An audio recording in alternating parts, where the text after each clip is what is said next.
Well, welcome back to Young, Dumb, and In Love. Hey, if you haven't already, make sure you subscribe to our channel, whether it's YouTube or Apple or Spotify. We would love for you to be a part of our community. Also, if you have any questions, anything you want us to talk about, we would love to hear from you. Put that in the messages below. If you follow us on Instagram or TikTok or anything like that, you can also just put comments there too, and we want to try to comment back to you as much as possible so that we know that we're being relevant to you and what's going on in your life.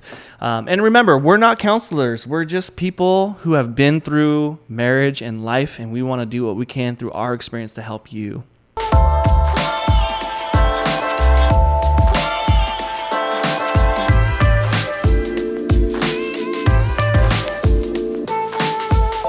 Well, today we're going to continue our conversation just about mental health and our journey and what we had to go through when it comes to that.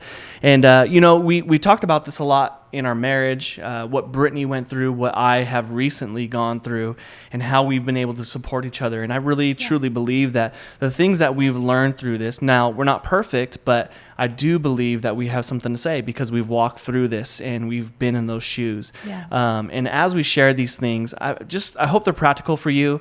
But again, we're not counselors. We're not people who are licensed for that, but we are people who have been through those situations. So we want to do whatever we can to help you and answer any questions that you have when it comes to this. But Brittany, take it away. Yeah. When we had decided to talk about mental health and kind of what we had been through, I wanted to kind of put myself a little bit back in that space and really think about the things that were helpful and can be helpful. And so I jotted some stuff down. I'm old fashioned. Love it. Got the notepad. But the first thing was to acknowledge their feelings. Yeah. It may not be real to you, but to them it is very real. And often it's altering their interaction with reality. So true. Which I think was a big thing, is that when I was struggling really bad, it affected how I dealt with everything around me, every interaction. So acknowledging your spouse's feelings is a huge thing. And then you don't have to lie to them. Yeah. You don't have to say like, oh, that's true if it's not true. Yeah. But acknowledging is not accepting it. It's giving them space to express themselves without feeling shame. Yeah. And I think that's the big thing, is that oftentimes the person who's dealing with the mental health there's some shame in that. And they don't need that from their spouse. And I think we've kind of touched on that before, but yeah, the first thing is just acknowledging their feelings. And acknowledging their feelings is super hard, especially when you don't understand what they're going through. And someone who's never really dealt with mental health up until that point, it was weird for me. I didn't know what to do or what to say. Yeah. And I remember I don't remember exactly what it was, but there was a moment that something shifted inside of me that says, I just need to try to understand what she's going through, and my compassion and my heart for her had to even grow even more for me to get to that point to acknowledge how she's feeling. So although the things that she was fearing and what she was going through weren't necessarily like things that are really going to happen to her and that she was fearing, it wasn't something that was like right in front of her, but it was a mental game for you, right? Mm-hmm. And so I couldn't see it. It didn't look visible to me. But that doesn't matter. Like, I had to put myself in the space where I can try to, like she said, acknowledge and understand where she was coming from. And yes, it's hard, but it is completely necessary. And frustration will come into your heart and it can overflow. And you might feel like, gosh, like, when are we ever going to get past this? How are we going to get through this? The best thing for you to do is just have patience and just try to put yourself in a place where you can understand what your spouse is going through when it comes to this. Yeah. Well, and the other thing too that I wrote down was to seek outside help, for your spouse, the one who's struggling, and for yourself. Going at it alone and trying to support someone by yourself can be really difficult. Yeah. And so counseling and, maybe a close friend or a close family member who can kind of come alongside you to give you encouragement and to make sure you're doing well. And so that was kind of a big thing, is just that seeking outside help, which we've talked a lot about, just marriage in general, but then of course.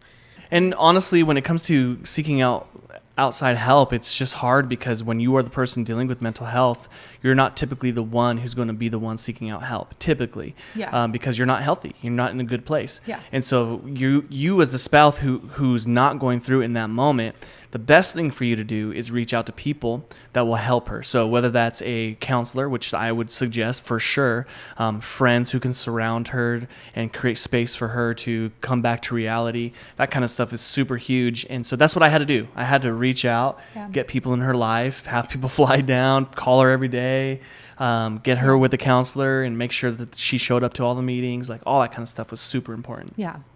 Another thing I wrote down was speak the truth in love. Continually speak truth over your spouse. This requires you to be in the Word. Remember, your spouse may rationally know the truth, but they aren't thinking rationally at the time. Yeah. And that's the thing is, it was frustrating, I think, because it's like I knew what the truth was, or I could acknowledge like, man, I know this isn't real, but this feels so real to me. And so, just having that, your spouse constantly saying like, it's not always going to be like this, and you can get better and you can be healed, even if that's hard for them to say, because you need to hear those things, you know. So speak the truth, but do it in a loving way. Yeah. So. And that's where like I have to really work hard for my personality. Like I said, being a pastor for so long, I want to give her all the answers and fix all her problems. And that's not necessarily what she needs. What she needs is for me to love her and support her and still like, hey, God loves you. Here's the truth. Speak truth. Speak scripture over her mind and over her heart. And but doing it in truth and love, like that's the best thing to do. Yeah. You know. Well, and I think too, when you're like walking through it, you think like your life is always going to be like that, and there's not really ever going to be like an end to it. For sure. But just kind of hearing things like, hey, it's not always going to be like this, and we can get through this, and then you can help other people, or whatever that looks like, and trying to think of like future rather than just right then, because for a lot of times when you're like struggling, all you see is like right there. Yeah. You kind of like can only see this when there's like a big picture, but you're just like not seeing the big picture, and so I think that's important. Another thing I wrote was encourage them to do things that they love. These things provide safe spaces for them, and so it was important for Julian to encourage me to do things that he knows that I enjoy. Because it would like remind me that I can find joy. So maybe it was like going for a walk or working out or laying out in the sun, or doing something that I enjoyed to do, go spend time with friends, or even things that maybe I didn't want to do. Like I didn't want to be social at the time, but he'd be like, hey, your friends are all hanging out, you should go hang out with them, because I knew that would provide safe spaces for me and remind me that okay, there is joy, there are people outside of my home and outside of myself that are still living, that life is still going forward. Because I think that's something too, that when you're in the midst of it, you just think that the whole world is thinking how you're thinking. And that's just it's not reality. And I think just kind of as a side note, like we've seen just over these last couple of years, just with, with COVID and isolation and all of that, how when you don't interact with the outside world, it can be really dangerous mentally for anybody, even someone who is like, would say they don't struggle with mental health. Because we're not meant to live life alone, and we're meant to live life in community and help other people. True. And oftentimes, in mental health, and it's not on purpose or selfishly, but we focus so much on how we feel, we almost forget that there's like other people out there. So true. So it's important to create those things and help them and remind them to do things that they love. Well, and I would even just continue on that, because it's not just the moment. And this is the thing I wish marriages could learn right away. We as a people, we are selfish by nature, and the last thing you want to do is naturally you want to do what you want to do, right? And so in that mindset, you have to shift yourself. And I would say in all marriages, your marriage should just run this way all together. I want to encourage Brittany to always be doing things that fill her soul, that fill her up. I want her to encourage me. Like for me, I love to go golfing. Like that's one of my favorite things in the world. And if it's her idea and she looks at me, she goes, babe, you should go golfing. I'm like, literally, I'm in tears and my heart fills up, and I'm like, This is the best thing ever. Thank you so much. Or sometimes she'll be like, hey, you should just go see a movie or something like that. Yeah. That when she knows if I'm going through a hard time or whatever, she's already pushing me to go do those kinds of things because we need to fill our souls. We really do individually. We do it together all the time, but we individually, we need to fill our hearts and our souls so that we are, that we're not burning out when it comes to our life or our marriage and stuff like that. So if you're married out there, man, like, find out what your spouse loves, okay? Figure out what it is. Like for Brittany, she loves the sun. She loves to float in the pool. She loves to work out. So I pretty much every day tell her, hey, go work out. Hey, go float in the pool. Hey, go do this. I'll take the kids. I try to do it as much as possible because I never want to go through that again. You know what I'm saying? And so, yes, my motive is to never go back to that. I don't want to do that. But it's helped me be a better husband, I think, to push you to be the better version of yourself because I know the best version of Brittany and I want her to stay there, and if she gets anywhere away from that, I'm like, whoa, time out. Go for a run, go in the pool, do whatever you can. Let's get you to a place where you are healthy. And the same thing with me. She does it all the time with me. So then you have, you like golfing. So then you bought a video game. I did. Like a virtual reality. I got an Oculus. Because right now, we live in Arizona and now, it is hot. Now it is hot. Yeah. And like today, I think it's like 104. Yeah. I'll go golfing in 104, but this weekend, it's going to be 114. Ooh, I will not golf in 114. So the mornings, they're hot too. Yeah. The night, the sun goes down, it is better. But so he got this Oculus, so he just golfs and he's got like these big goggles. The goggles on. Yeah. Yeah. Well, we'll so I golf with my friends at night. Yeah, you can like talk to them. It's like great because then he's still here, but like but it fills me up. I go to bed all like this, all happy. Whatever makes you happy, I guess, right? Another thing I wrote down was love them, remember who they are. So I think, and this sounds so practical, and a lot of these things are so practical. That's the thing. But I think that when you're in the midst of it, you forget who you married. And you lose sight of that person a little bit. Because, when you would look at me then, you're like, this is not the same person that I married. Yeah. It was scary. But it's like remembering who you married and that you love that person and that this is just temporary and it can be temporary, but you do have to love them. Yeah. The last thing that you want to do is stop loving them or pull away from them because that's only going to add to it. So true. And so that was just something I kind of thought of, is just to still love them, because I can guarantee you that most likely they feel very unlovable at the time. Yeah. Like they don't feel worthy of love. They're just going through so much. And so just to remember who they are, maybe even just like sit down. Okay. Like, why did I fall in love with this person? Okay. Then remind yourself of that, Yeah. And that's one of those things. I thought you were looking at, I was like, is someone there? Nope. When that's one of those things too, again, like in your marriage, just keep it at the forefront of your mind all the time.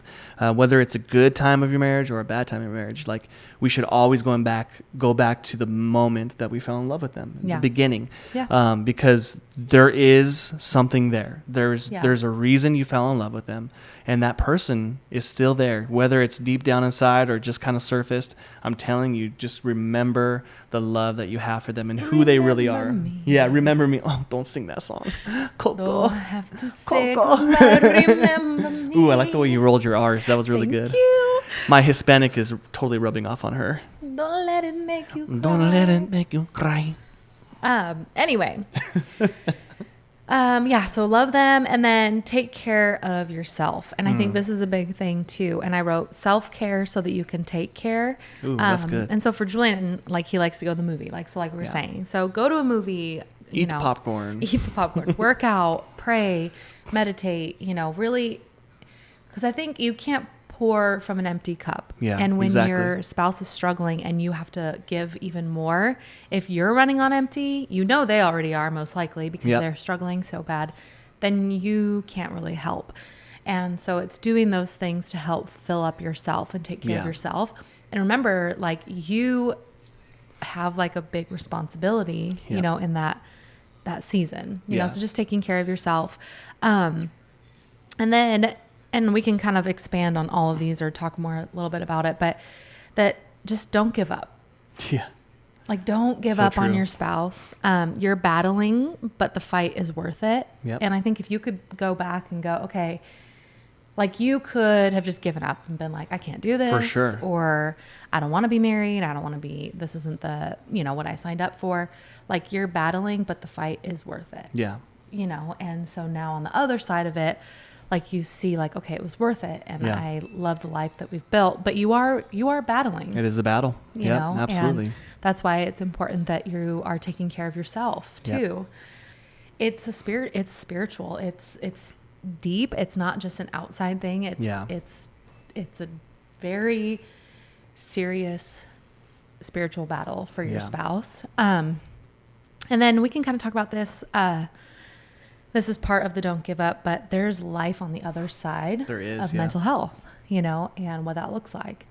And so kind of what that looks like for us now is, it's not that I don't deal with it, or, that I don't still live with it to a certain extent, but just kind of how far we have come since then. Yeah.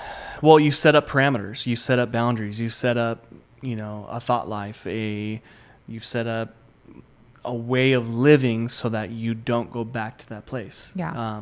And we've talked about it before, but like being able to identify those moments or those thoughts or whatever it is that's going on inside of you, being able to identify and nip it in the bud right away before it grows. These kind of things, when it comes to mental health, they sneak up on you, man. Yeah. And like one day I'll be fine, and the next morning I'll wake up and I just won't want to get up, and there would be a lot of depression going on, and it's out of nowhere, and I'm like, what is happening? But when you're able to identify and see those things, you're able to stop it a lot faster, and you've been so diligent, and that's the thing. When you've gone through that, the best thing for you to do is create practices within yourself so that you don't go back to that place again. Doesn't mean that you don't have those feelings, right? Yeah. Doesn't mean that you're not going to think those thoughts or go through those emotions. But now you have a way of retraining your brain to say it's okay and to move forward rather than go backwards. Yeah. Well, I think the thing too is that once you have come out on the other side, which you can, and I think that's the thing is, if you're walking through it now, you may think like, you feel like you're never going to be different. That's never going to be different. And there are definitely days where I stumble and fall and be like, oh my gosh, this was not necessarily my best day. But I've learned how to kind of navigate my life in a way, not to avoid those things, but to be able to work through them, like take a step back, or like, okay, so if something, for example, if something triggers me, what I'll do is I'll say, I'm going to just take a breath for like 5 minutes, because I know that this thing isn't actually a big deal. And so if I can give myself 5 minutes of space from it, it's probably not going to bother me anymore. Yeah. Because a lot of my, triggers are like big, bother me. And then I'm like, okay, I can practically walk myself through them now. But this took years to develop. But you can develop, a thought life and a process to be able to walk through those. So true. Triggers and feelings and whatever. And then there's other days that I just like go to bed. Yeah, so true. So real. She's like, I'm out. There's just days I'm going to bed. Man, Peace. Have a great night, Julian. I just cannot pick it up. I just cannot get it together today. I've really tried. I've given my best effort. And sometimes just a good night's sleep and a new start. His mercies are new every morning. So I'll just like go to bed, be like, hey, just bring up the girls when they're ready for bed, and I'll help put one to bed, but oh yeah, when mom goes to bed though, it's party time. I just Daddy need is the party like a dad. little, break, because I think the other thing too, and I kind of wrote this, but I didn't write anything down, just like navigating it with children. Like sometimes it's better if mommy just kind of walks away for a little bit, because we have really tried to protect them from seeing it all the way. Yeah. I would say our oldest knows, a little bit of like, yeah, she's pretty aware, and she's walked through it herself. Yeah. I mean, she has in different ways, but I mean, I've fought really hard to try to like make sure that we are 2020. I mean, I think that was hard on a lot of people's kids, even if they were young, like we saw our even little kids deal with mental health stuff, because we're like, they've been, again, cut off from all community and all socialization, which is not necessarily a normal thing for little kids, but just navigating it with kids. So sometimes it's like, I need to remove myself because I don't want them to see So true. me like that. Not that they can't, and not that we can't be honest, but if they have a great dad who can kind of step in and give me that space, you know, and then there's other times I'll be like, hey, you know what, mommy's just kind of having a little bit of a hard day today, but like God's so good and I know it's going to be okay. Yeah. You know, and we're open communication, but yeah, I mean, mental health is something that we're passionate about. I mean, it's something that Julian, sorry, I like ran over to help Elsie and can't get my breath back. Held your breath. You want to smell that. I know. But even on your own, because you do worship and creative as well, where, you know, he does building healthy creatives. And so if you've also been over there for worship and creative, it's so important to be a healthy person. Yeah. You know, and I think as a whole, for so long, and kind of even just for us, it's like, you know, and probably a lot of where your anxiety and depression struggles came from was this need to perform and this idea of who you should be and the way you should be creating or should be doing. Yep. And then, you know, feeling anxiety in that. And so it's like for us, I think our passion so much has now kind of come to this place naturally and kind of cool in like a very organic way of that we're just passionate about people being healthy, mentally, physically, spiritually, you know, and so that's kind of what has driven us to do this podcast and for you to do your worship and creative podcast and community and, you know, all of that. And so for us, it's like, we just want people to be healthy, like healthy marriages, healthy families, healthy people, healthy, you know, healthy and happy single people, everyone, so that just building better people. Yeah. You know, it's so true. And for us, you know, our passion obviously is to see people be healthy, like she said. But really this is for us in a lot of ways. This has been healing for us. Yeah. We were talking about it the other day, like we're doing this podcast and we're talking about all these things.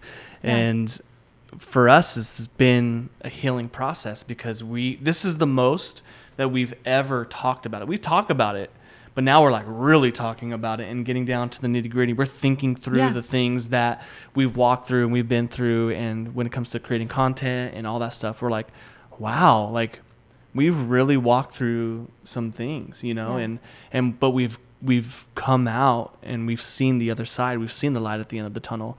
And we just want to see, we want to see other people. I only can think of songs today. There's a light at the end of this tunnel. I'm not kidding. All right. Every time you talk today. Okay, third day. I'm like, old school. Can't stop. Just getting old school. Shout out Mac Pal.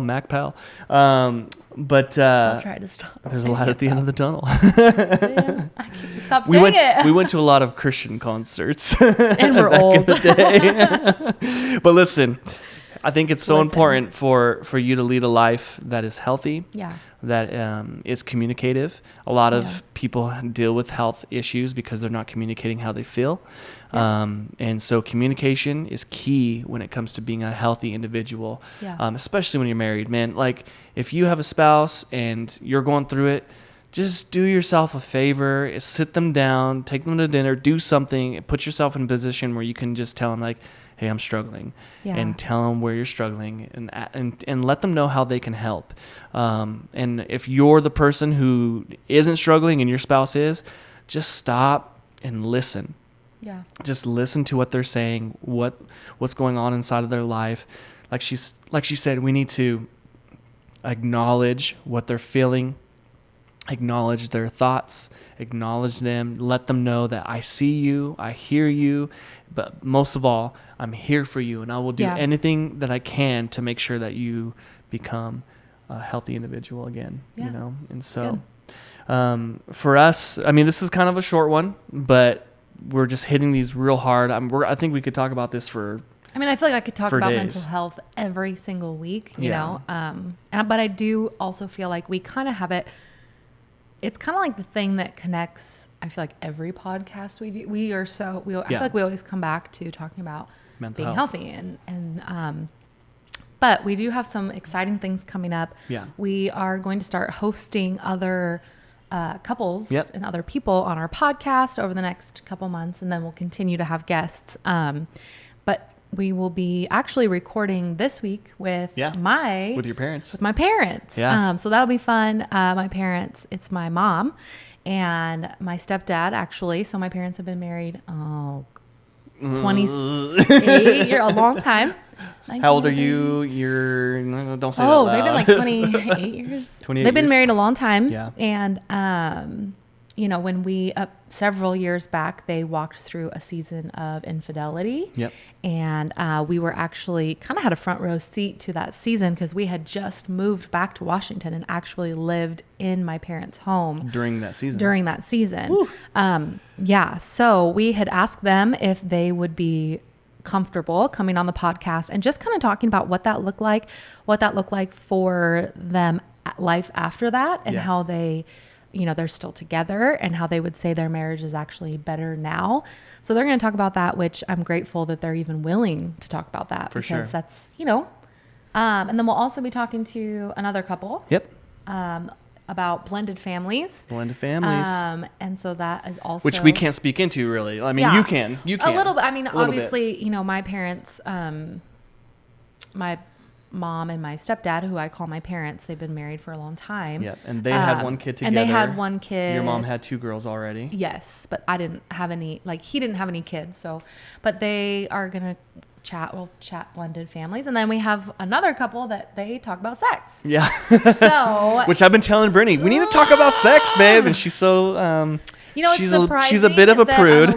Because I'm really not. But you're not. That's what I do have certain things that I do like to try to keep private, and sex is one of them. I mean, I feel like that's not totally crazy. But people need to know how to have healthy sex life. So I think we should talk about it more. What about you? Do you think we should talk about sex more? Anyway, we have some exciting things coming up, plus some other people we're going to ask to be on our podcast. Yeah. Because we want other perspectives. We don't want to be the only perspective, and I love to learn from other couples and, And we have our story. Other people too, and follow them and hear their stories. Exactly. And we have our story. They have theirs. Yeah. And I just think it's important to hear and see other people's perspectives on marriage and life and parenting and all those things. And all the things. I gotta stop. I'm annoying myself. I don't know, guys. I think I missed my calling. You're turning into me. That's what's happening. You are turning into me. Well, hey, one more time, if you haven't already, make sure you subscribe to our channel, whether that's YouTube, Apple, or Spotify. We would love for you to be a part of our community. And don't ever miss another episode of Young, Dumb, and in Love. And I hope that you enjoyed today's show. We can't wait till next week when we have our guest on the show to talk about their journey of what they've walked through. Until next time, we'll see ya.